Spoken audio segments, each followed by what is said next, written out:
Good morning, folks. We're here in my yard in zone 9B, Florida. Wanted to show you this trellis system. First, we'll start off with these are zucchini, and they have sprouted because it's been raining non-stop for the last 2 days. Welcome to Florida. And I've tied these strings and staked them to the ground. Then I've tied cross knots. So basically those are just, self square knots, kinda. You want to make sure they're on there too, firm, so that the string doesn't move up and down. The cross string doesn't move up and down the vertical string. And then on the tops here, what I've done is driven a 3-inch nail in so that I could tighten these. They're basically the support strings. I wanted to be able to tighten these support strings by wrapping them around that nail. And it works well.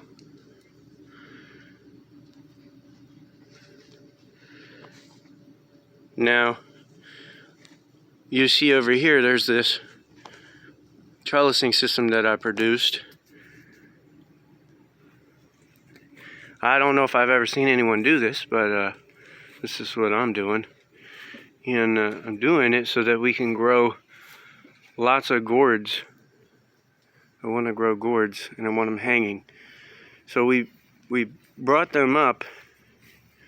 We brought the main support line, which is this one, which you can get at Home Depot right now. They were on sale, so I bought a bunch for $6 each, and they're 100 foot. And they can handle 240 pounds. So that's a pretty significant amount of weight, which is what I wanted.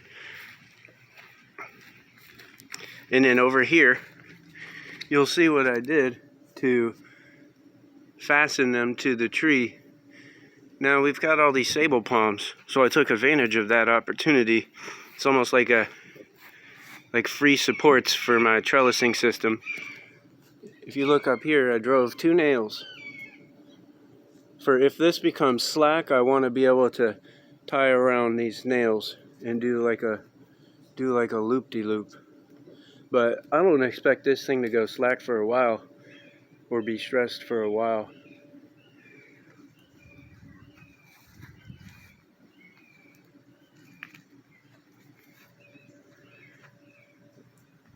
And then I just tied all these cross strings. Let me get out of the sun, you can't see anything. Tied all these cross strings on. Ended up working out pretty good. So you'll see, I did a bunch of figure 8s here between the 2 trees. And here are some yard-long beans that are growing. They apparently do really well here in Florida. I learned that from David the Good. He's very knowledgeable about growing food in Florida.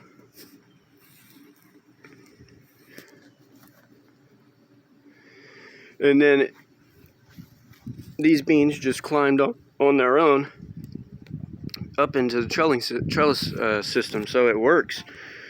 What I'm hoping for is that they grab that top trellis system, the canopy trellis, and start growing horizontally so that the beans, when they hang down, as you can see they hang down, I can just snip them and harvest them. So that's it. If you need any more information on how to do this, just ask. And this is a very cheap way of doing a trellis system. I've seen lots of trellis systems done, especially through, YouTube. And they spend like over $1,000 on a trellising system. I don't want to spend that much money. Growing food should not cost me a fortune. Growing food should save me money. So here we are. A cheap, inexpensive trellising system that is practical and is experimental at this stage, and hopefully will work out. Thanks for watching. Have a good day.